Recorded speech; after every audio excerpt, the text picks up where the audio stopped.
what I'm also seeing from my mum is that she's working so hard. She's also showing us the right thing.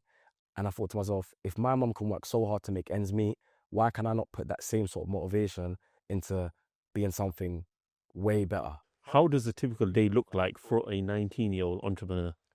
I feel like the best way to explain it to you, I never have the same day.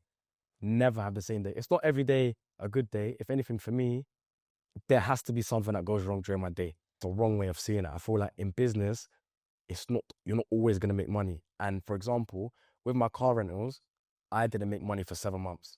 7 months, I didn't Tell make me money. about it. Why? Welcome to Mumkin Motivation. Today we've got Nihad. Brother, how old are you? 19? 19, yeah. 19. Coming through from Luton. Yeah, how was the drive? How was the drive? Tell It us. was a long journey. We're obviously based in Birmingham, and I haven't been there. I think I've only been there like once or twice. Of course. So being there is like crazy. No, amazing, It's like amazing. a whole different Yeah. country to be. No, I'm happy that you've come through. One thing that we want to speak about is you're 19, a young entrepreneur. Again, experience with him.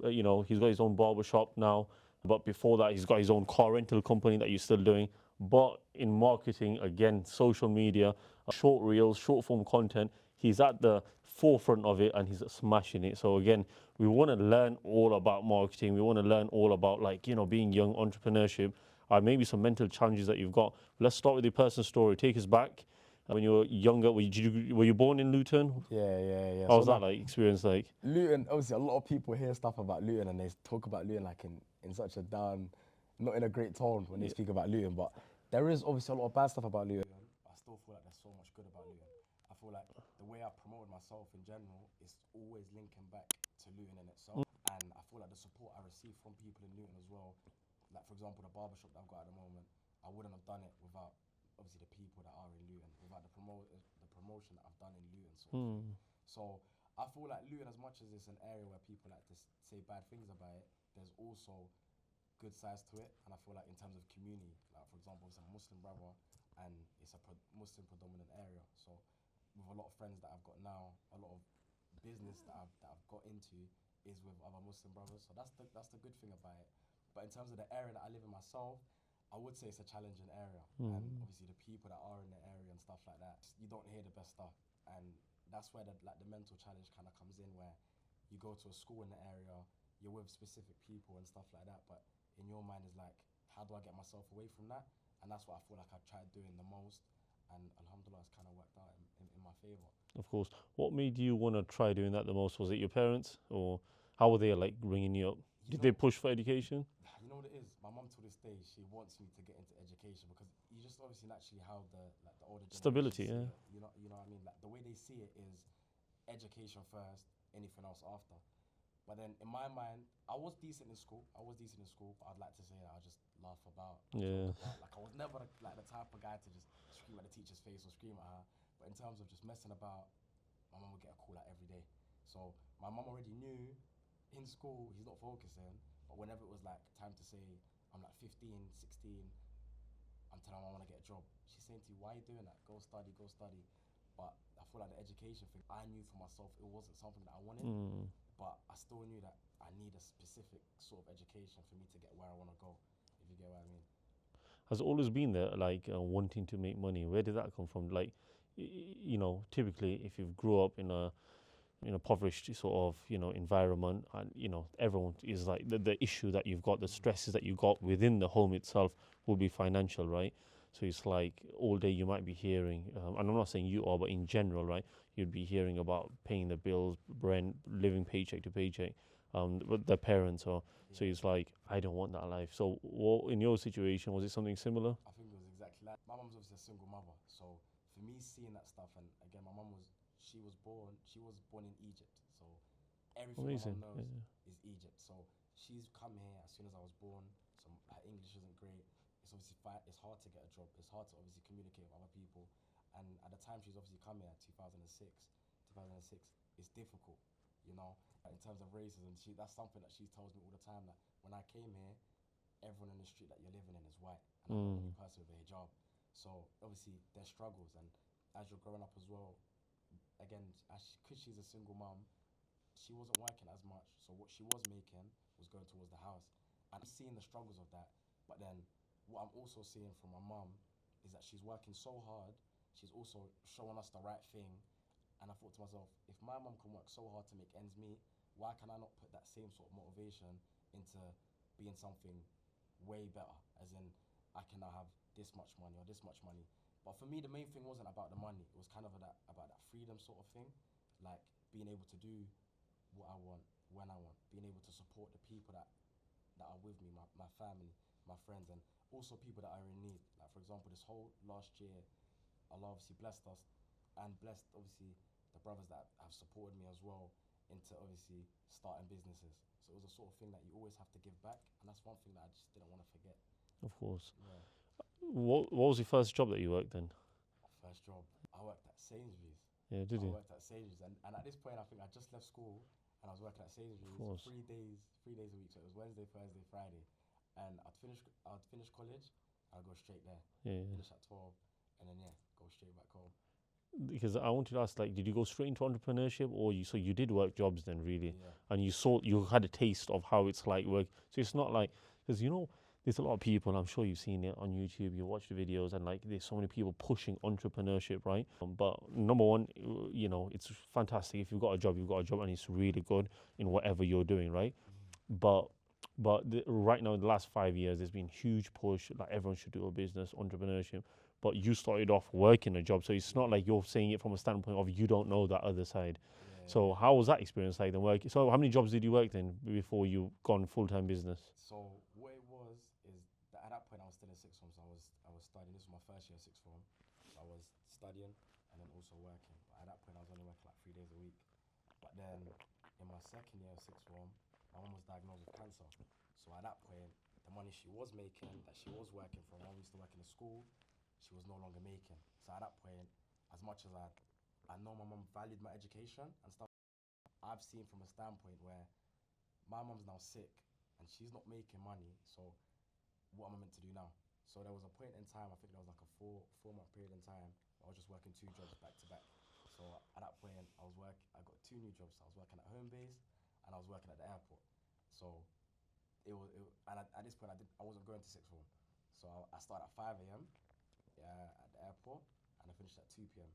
And then after 2 p.m., I'd get on the train, get back to where I'm from, and then get on a bike, and then I'd work. I'll start my other job at 4 o'clock. So from 4 o'clock to 8 p.m.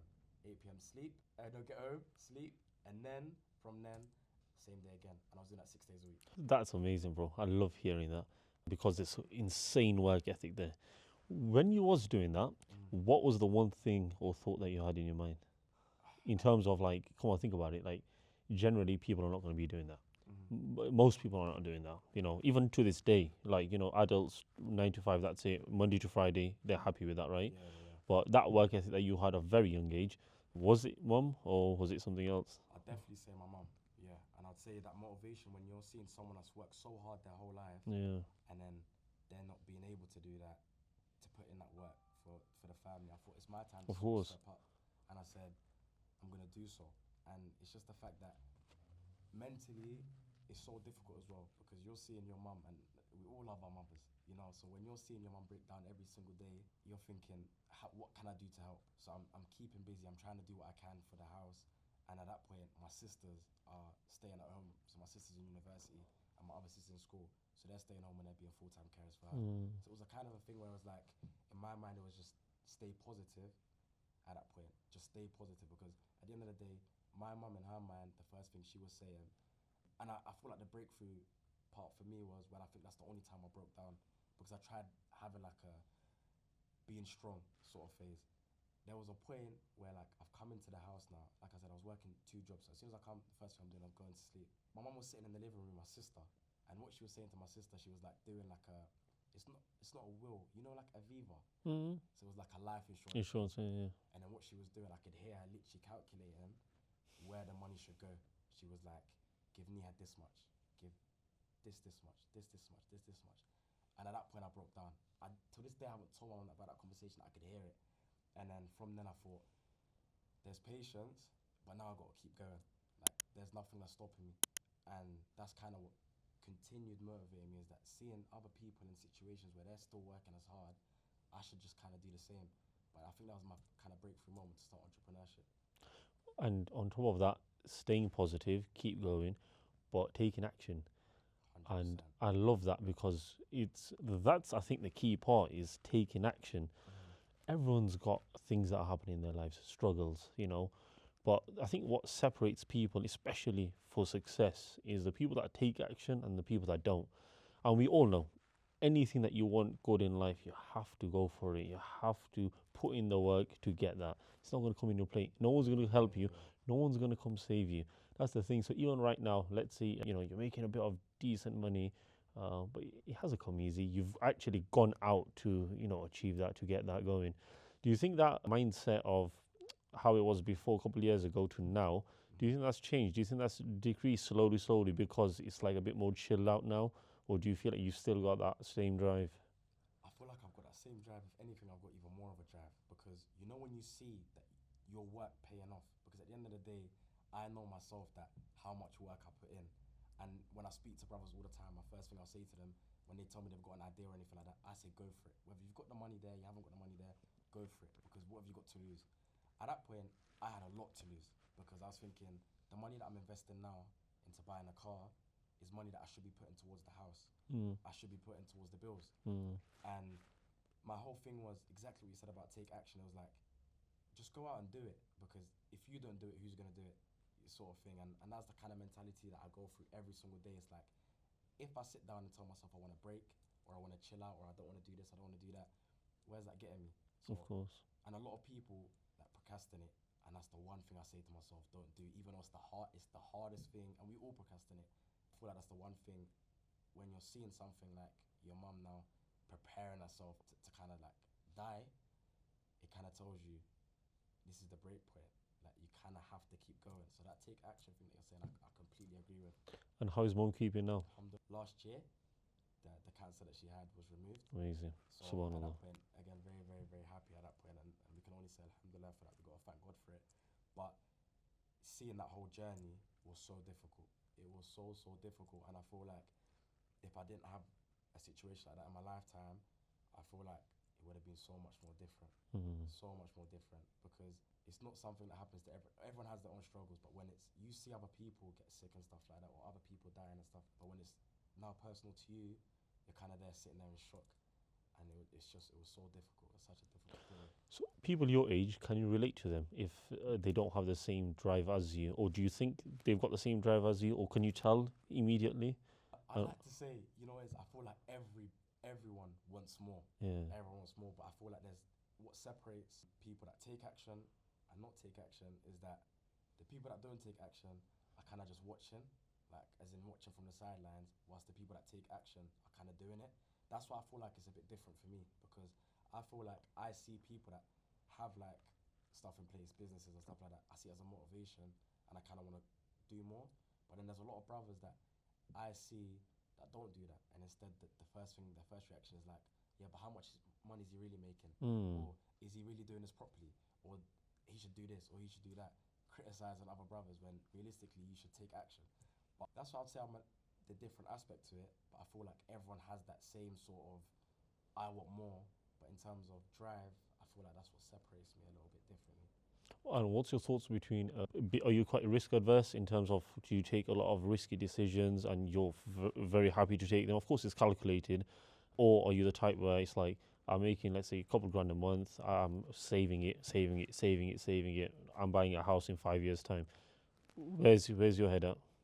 Take risks. Genuinely, I'm so for the take and risk sort of thing because the way I see it is if I don't take the risk, how do I know if that's going to work out or not? So I'm all for risks, but then again, as you said, calculated risks I agree with, but then it's like, I don't ever want to be in a position where I'm just saying, oh, I'm just going to save this 30,000, 40,000, 10,000 for this to buy a house and just be stable. I feel like in a position where I am, where I'm growing so much, I'm reinvesting everything into different projects as long as I've got my vision behind it. If I don't believe in it, then I won't do it. But if I truly believe that I can get there, I'll 100% take the risk. And I feel like I tell so much people what happened to me is I just genuinely took a risk and it paid off. And for a lot of people, they won't take a risk. Everyone's kind of scared to leave their job, or everyone is scared to start that new business or put their money into that because they've worked so hard for it. And in my mind, it's like, if you don't take that risk, how do you know the outcome? So I'm all for risk. I'll definitely say. Are you definitely so you're in full-time entrepreneurship? Yeah. How does a typical day look like for a 19-year-old entrepreneur? The best way to I feel like the best way to explain it to you, I never have the same day.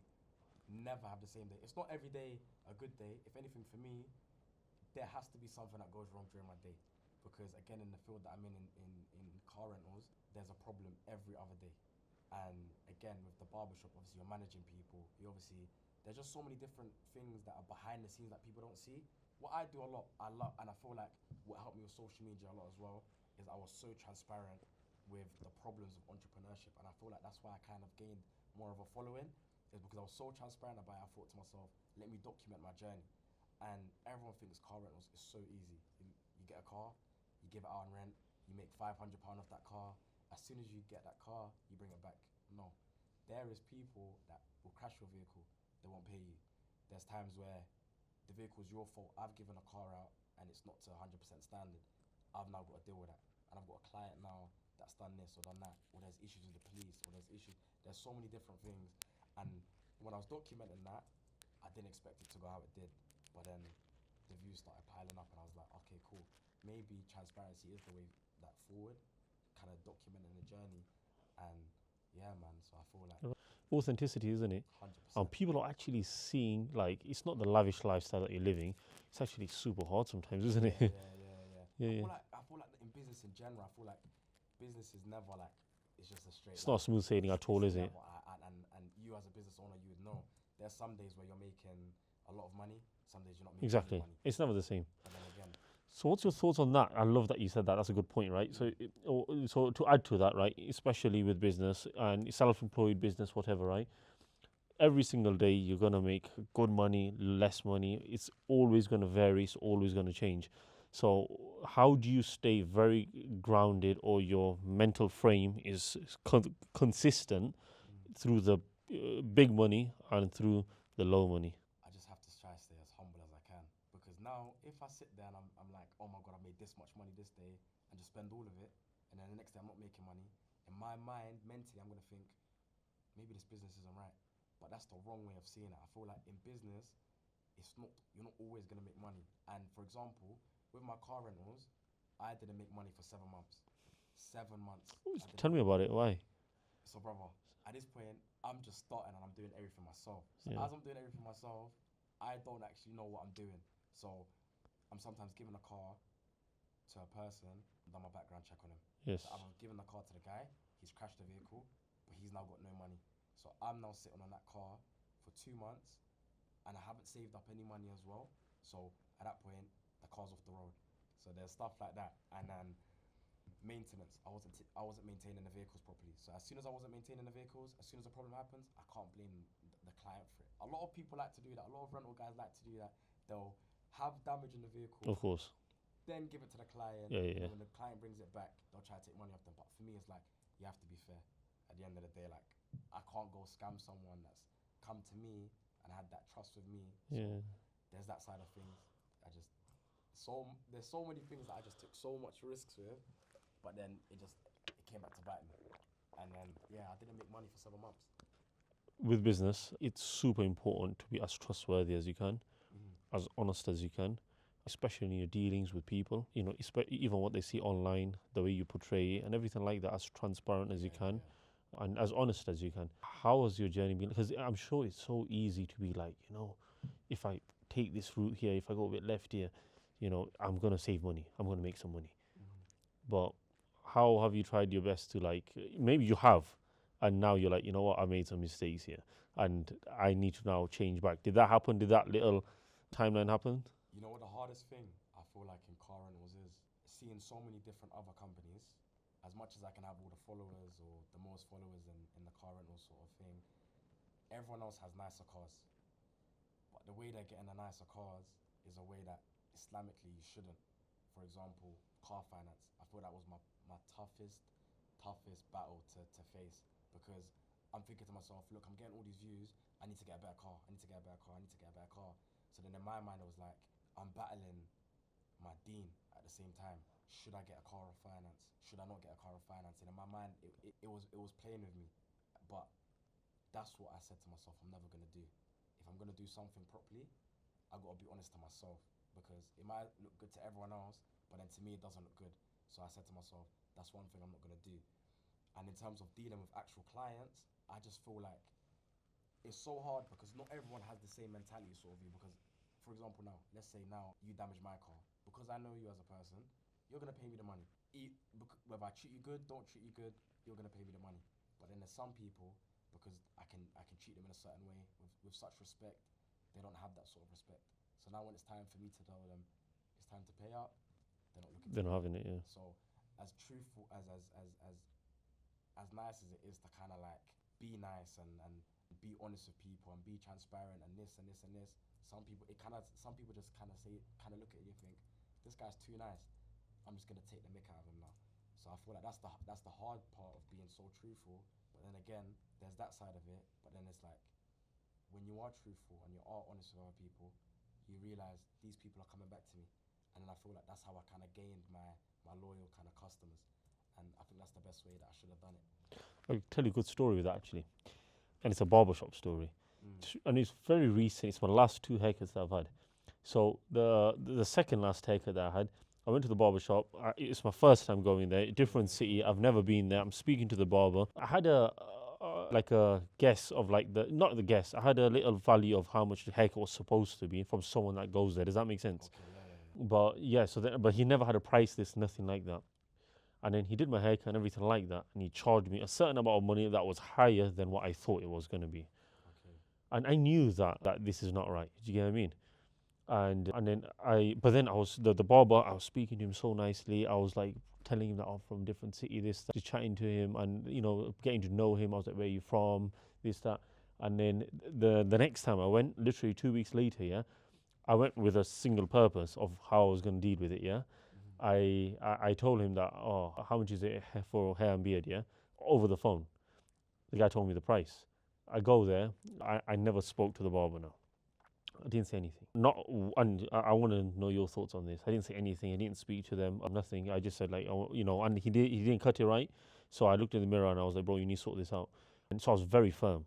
The second time, took out the cash, gave it, and then that's it. One time, the first time that I went there, I was really nice, and I got, he took advantage of me. And when you're very nice to someone, it's also sometimes very hard to then be quite firm with them, if you know what I mean. Because not that you've become sort of friends, but you become quite acquainted with them. There's no price list there also, even though you know and they know that they're scamming you to a certain degree. So, but then the second time I was firm, but it's going against my character and the way that I am, because I want to be nice to people. I want to be, especially if someone that's cutting hair, they're going to be there all day. They're meeting so many different people. All they want to do is have a good time, chat to the people. Do you get what I mean? So it's like, what's your experience, man? What's your thoughts on that, being firm and fair like that? I think that's the one thing that I struggle with the most. I feel like it's changed. I feel like where it's changed is my barbershop. Because before, I was managing clients that I don't really have a personal connection with.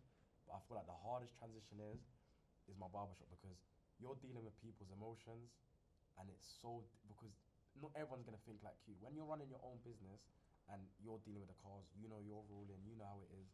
But then when I'm like managing a barbershop, you've got so many different personalities. So you've got people that will speak to you in a certain way. You'll get people that tell you their story, and then you kind of feel bad.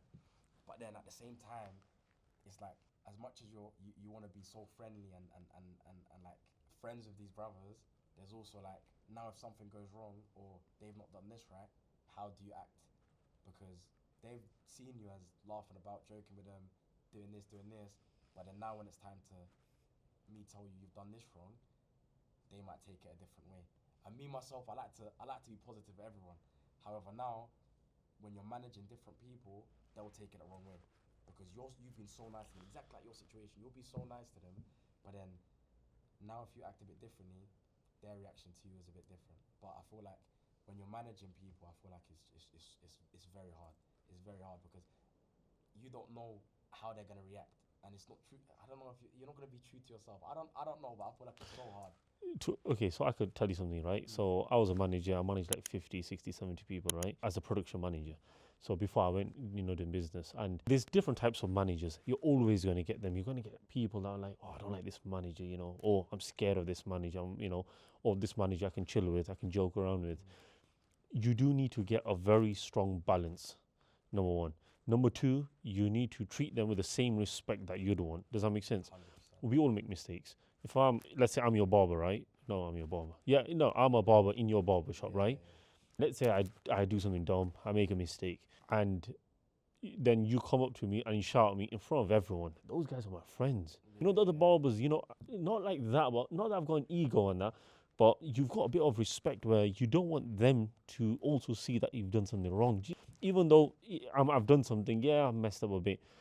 What I do is I'll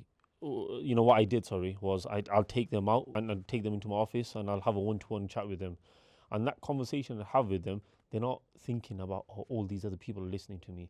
So they can be themselves. So even if I tell them off and say that you've done this wrong, you've done that wrong, they don't care. That they'll be like, oh yeah, I did mess up. And they're very happy to listen to you. I agree with you. I feel like when I first started the shop, I obviously had different faces that are in there. I feel like one thing I can say is I'm very grateful for the team of barbers I've got at the moment, because the respect that they show me is the same respect that I give them, and that's how I feel like it should be. At the start, I had again different barbers, but then I'm treating them with so much respect, but then that respect's not being shown back to me. And then in my mind, I'm thinking, how do I react with someone? I just feel like, because my whole thing is, not everyone will have the same mindset as you. So when I'm speaking to respect, I expect the same respect back, but then they don't do that. So how do you deal with someone like that? So that's a question to you as well. So someone who is a manager, how do you deal with someone that doesn't show you the respect that you give them, and they have an attitude about it as well? I love that, yeah. And you know what? I've got a friend. He's becoming a teacher at the moment, and and the conversation I had with him was, do you remember that teacher that we had in secondary school, right? If you ever went into his class, you knew straight away, yeah, you'd have to fix up. You can't mess around. You have to be a certain way. And you won't talk too much in the class. You won't talk to other people. However, you'd go to another class, and we spoke about that teacher's name, and we were like, it's going to be a chill one. The second you go in, everyone's messing about. No one cares. Two teachers doing exactly the same thing, right? And I said to him, oh, you should be like that strict teacher where none of the kids mess around. He said, no, you shouldn't be like that, because you want the kids that are in there, right, that they're enjoying themselves. They're not scared of you. They're able to respect you, but you set boundaries. So you've got your boundaries, and generally, if you're a manager, and the thing is, yeah, people don't know this, but entrepreneurs are really bad managers. That's a thing, because entrepreneurs are very creative, not that organized. Yeah, yeah.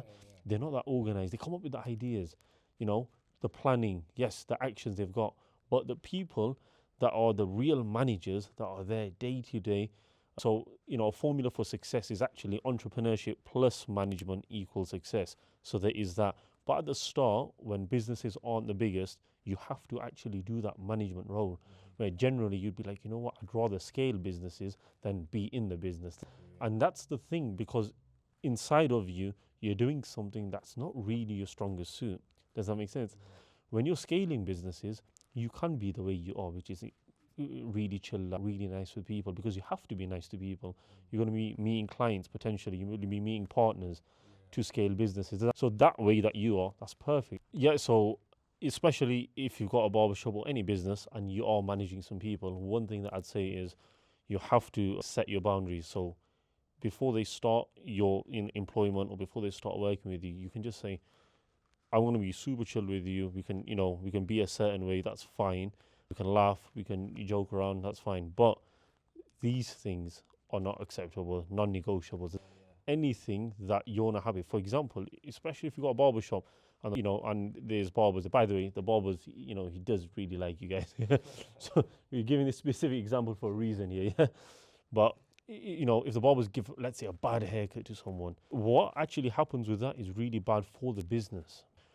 And what happens with the business is a client might be like, you know what, they'll go word of mouth now. They'll tell people, you know what, this, imagine I got ripped off, I'll tell a few people that, you know what, these lot ripped me off, this barber, the guy didn't cut my hair right. I'm going to give a bad Google review. Have you noticed how bad the reputation of business can become? So 5 people know another 25 people. That's like 100 people just from 5 people. So, or 125, so many people that can know. So, that's one thing that I'd say, man. It's super important, man. Set your boundaries, set your right.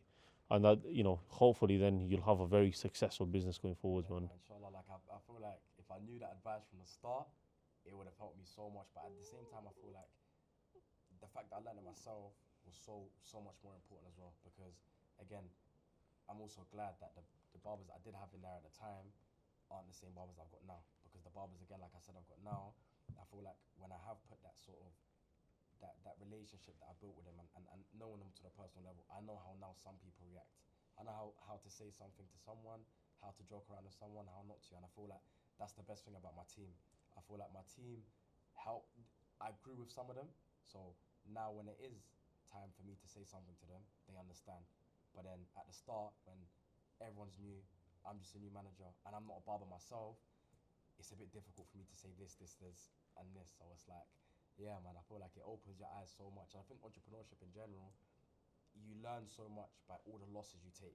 You learn so many different things and how to do things better. So, nah, I definitely appreciate your advice. There's this thing, right? Is this friendship, right? And you think that anyone that I meet now, I'm going to be friends with them. But then there's this, actually you're professional with them, Yeah. and it's this business relationship, and it's like, how do I cultivate both of that? Where every day, if I'm at that place of work, I'm still enjoying myself, but to a certain level, certain degree, because not that they're not your friends, but when you're outside of that professional setting, and it could be that personal setting, it could be the same people that are working in that professional environment, then it's completely different because you'll be a different person. And it's so important to get them two things super separate. Right, so we spoke about like management of businesses and things like that. And I think those were like young entrepreneurship learnings and struggles that you'd probably go through, especially with age. That makes a big difference. Especially if they're a bit older, it's a bit harder also. What other struggles would you say entrepreneurs have, especially at 19? I feel like the biggest thing, and I feel like why a lot of people stop entrepreneurship is because they don't see profit straight away. Like, in my mind, I think that's the one thing that kind of kept me into it. I feel like believing in myself is the only thing that's brought me to the stage I'm in now. Because mentally, it is so hard when you're not seeing profit. It's so hard when you're not seeing changes. It's so hard when you're taking so many different losses. And there's been times where now I've hit like a point where I'm thinking, I need to quit now. Like, I'll tell you a story. When I first started, I only had one vehicle. So I had a vehicle, and then a few months after, I bought a second vehicle. At this point, what I was doing to kind of get my name bigger, I was cross-hiring cars. Cross-hiring is when you go to a different company, you take a car from them, they give it to you for a cheaper rate, and then I then obviously make whatever Bump it up, yeah. on top. So at this point, I've just started. I'm 3-4 months in, but the brother that gave me the vehicle is a close friend of mine. With this brother now, he gave me an SVR. So an SVR, powerful car. What I've done was, I've given that car to a friend. And at this point, I've got no money to back up. So I've got no money myself. Because I'm in such a building phase and I've bought this first vehicle, I've got nothing to my name. I've given this car to a friend now. He's rented it, obviously to show me support. Taken the car now, he's crashed the car. The car now damages went up to like £10,000. I have no money backed up behind me. My friend, there's also again, as much as it's personal, I've got another guy that's chasing me for the money. I don't know what to do. So at that point, I'm thinking, I'm now, in my mind, I'm shattered because it's not my own car. I can pay back my own car in my own time. But then my friend hasn't got the money. I haven't got the money. And at that point, I've sat there and I'm in 10k debt to someone that, again, as much as it is, it's very professional. And I didn't know what to do. So at that point, at that loss, I want to quit. I'm thinking, what do I do? If the world could swallow me up right now, do it. Because at that point, I'm thinking, it's £10,000 that I don't have. I'm 18. No savings behind me. What do I do? But then I feel like, rather than sitting down and crying about it, I did everything that I could, as in everything. And this is where people, when I explain this story to my friends that were with me at the time, I took more risks. You know what I started doing? I started going to different companies, cross-hiring their vehicles, as well as my vehicle.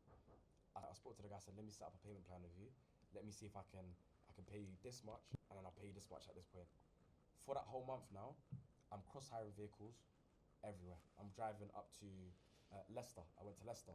I was in Crawley and I was in London. I was just cross-hiring these vehicles every single day to make that money back, because my friend was very transparent with me. I don't have the money. But as soon as I get the money, I'll pay you back. And that £10,000, it wasn't just the cars, obviously, but then I made it back within the month. And then at that point, I said to myself, entrepreneurship, there's so much struggles to it, but then when you actually keep your mind to it, losses come, but keep going. And I feel like that was one point in me where I was saying, I'm just gonna quit. Genuinely, I'm gonna quit. But then I kept on going because I had to keep on going. Some people don't have to keep on going, that's why they quit. And yeah, man, I feel like that was a big breakthrough for me. I feel like the biggest struggle as an entrepreneur is the losses. It seems like you're quite mentally strong. And how has that happened? Like, have you always been mentally strong, or has specific things happened in your life where it's made you a certain way? Especially with entrepreneurship, right? There's going to be so many challenges you're going to face and things like that, where you're going to have these huge losses, and it's like, you know what, I need to give up. What makes you keep going? I feel like the positive mindset, man. I feel like, again, and I'll link it back to my mum. Like, when you see like a woman can't speak the language, that doesn't know anyone in the area, still working so hard, and then working so hard still is only so much that you can do. We're still living to our means, as in we're just about making ends meet. So when you see stuff like that, or when you see, but again, all my family, they originate in Egypt and Sudan, and they're not in good situations themselves. So I feel like when you see other people that are like genuinely go through so much, and then I'm fortunate enough to have like good things around me, how can I not be mentally strong? Because I'm seeing all this bad stuff happen in other people's lives and they're still continuing.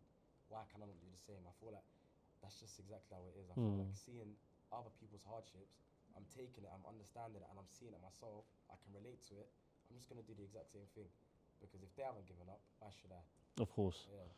I think you've done amazing, man. I think especially at the start, you're speaking about Luton, giving that positive limelight, it's amazing.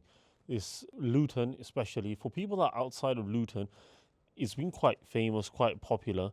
Of course, a lot of Muslims are living there, and there's a lot of good work happening there. But again, people like who Tommy Robinson, he's literally just shouted out Luton. Luton is a certain way. It's not a good place, and you've actually showed the opposite side of it, that people in a situation where don't have any money, getting out of that situation of, well, still in that process, but trying to build up businesses, not just car rentals, but going into the barbering world. And amazing, man. So it's like you've really shown a positive light to the people of Luton.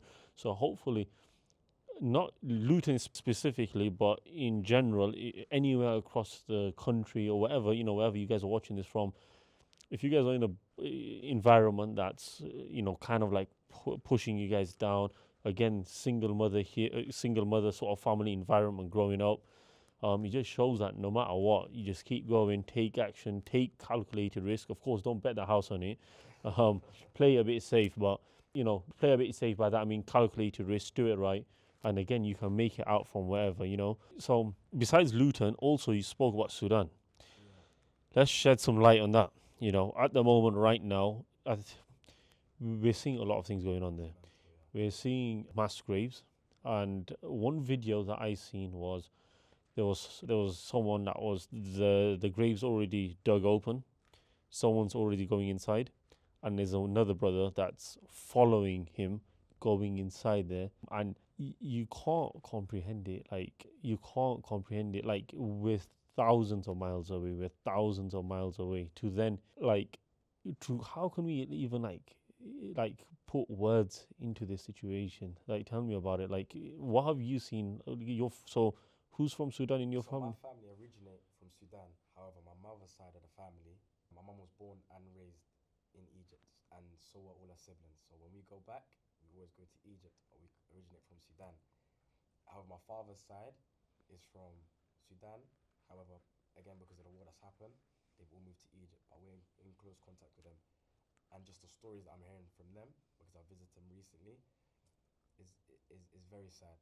And we see everything that's happening in Palestine. We see everything that's happening in Palestine, and when not so much light is shed on Sudan, I was feeling so bad for Palestine, but then you're not really there. You don't really hear people speaking about it that you know personally. But then now when I've heard the stories that I'm hearing from my family, that's what's going on in Sudan, it's heartbreaking because these are people that want to die. Like they want to die because from I don't know, they're starving every single day. There's females that are getting raped. It's so many different things that happen, and people want to go back to their Lord. And I feel like the fact that people have to go through that, it's sickening. Like it's so sad to see, and it's like us ourselves that have opportunities, we have to kind of support these people. And that's kind of what I feel like. Not so much people talk about stuff like this because how they want to be seen or what it's like on social media, but I feel like it's important for me and you both. How would you feel now? You've got a business, you've got a family, but then what they're going through, but you're not showing any sort of support. Do you know what I mean? Yeah, I completely agree with you, especially with Palestine, right? When the ceasefire happened, they were going back, and there was the video that I seen, and they were going back to nothing, rubble. Where the house that they used to live in is gone. And you just said, I think some people in the family or someone that extended family have been displaced and they've gone moved to Egypt. And it's like, what? Like, I built my house here, I paid for, I've worked a certain period of my life to literally get this house, to make a life in this area, whatever it is. And then couple of months, over a period of time, it's just gone, and I have to go to another place for safety. So when we talk about a lot of these things and like mental toughness, like just think about it from the basic necessity or like of what we've already got is like safety, security, shelter. Those are things that, especially if you're in the UK, developed countries, generally you would not be struggling with those kind of things. And it's crazy how, like, because we're so far away and out of touch with reality of what's happening across the world, any little thing that happens here is like the end of the world. Yeah. And it's like, when we think about perspective, even if you've had just one day, they say if you do charity, right, yes, you can give money. But if you go to another country, because I've had quite a few charity people that have come on the podcast, they say if you actually go there and you give them with your own hand food, water, or anything, food packs, you actually realize like how it's like in their shoes. Yeah. And here at the moment, when we talk about giving up, when we have a little struggle and we're like, oh, I can't do this anymore, maybe a job, we didn't get a job interview, and it's like, oh, I can't get any jobs anymore, simple stuff. And it's like those guys are literally fighting for their lives, and we're not fighting for literally anything at all, you know what I mean? So it's like, how can we, would you say, get that perspective over here then? I feel like it's so hard as well, especially with how social media is, because I feel like the toughest thing about social media, especially for the younger audience, they see so much like you gotta be rich, you gotta be this, you gotta act a certain way, you gotta dress like this, you gotta dress like that, and I feel like that kind of plays with people's minds, so people kind of forget about what's actually what we should be grateful for. And I feel like from even speaking to you, as humble as you are, we will never understand what it's like being there unless we're there, or unless we actually go out and research about it. And I feel like that's the hardest part. People aren't really supporting it as much. As much as if the news post it or not, we're not going out ourselves to kind of check what it is. I feel like for me it's a little bit different because I'm hearing from family members what's going on. Of course. And that's when it's so different because it's personal to you. But for a lot of people, it's not personal to them. So it's a bit difficult to kind of get someone to like naturally out of their own mind when they're living in a house, they're happy. In their mind, it's not really like a necessity to me to go talk about someone else or think about someone else. But I feel like if everyone did that, then we'd all be so much happier. But then for you to ask that, for everyone to do that is difficult as well. Of course. I think you said it right. If we're able to, even like simple stuff as much as possible, shed some light to it, be a voice, even just sharing information. If you've got the means, again, charity, even as little as it is, there's so many different places. Obviously, due diligence in finding out the right places, the right charity organizations, and give. It'll make a big difference. It'll make a big difference to the people that are there in the places where they do need these humanitarian aids. But yeah, that's all I can say. But again, is there anything else that you want to add to the podcast?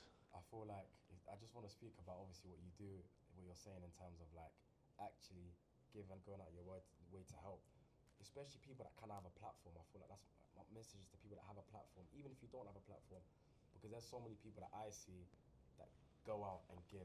That's one thing I recommend to everyone because you don't understand the impact you're putting on other people's lives.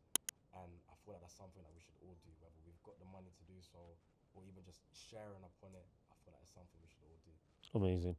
Guys, for this podcast, I didn't want it to be incredibly long. I wanted it to be action packed and just talk about the main important things. Again, we had Brother Nihad over here. Honestly, really appreciated that you came through. You came through all the way from Luton. Of course, you had some car issues, car troubles before coming here. Check him out on socials. He is smashing it. Again, we didn't get too much time to speak about the social media, the marketing, and all that stuff. He is killing it on TikTok. Mr. OTR. OTR, what does it stand for? On the road. On the road. Yeah. Amazing. So, Mr. On the Road, OTR. Now, again, the main man, he's come through. Hopefully, it's not his last time, but again, it's been a pleasure, man. You can find him. I'll drop all the links down below. No, thank you very much for having me on. I feel like I've been wanting to get onto this podcast. I've seen a few of your episodes, and whoever hears next, they're going to be in for an amazing one. But yeah, thank you for having me on. It's been lovely meeting you, and inshallah we'll meet each other soon. Amazing. That's a wrap. Come on. Amazing. Amazing. Thank you very much.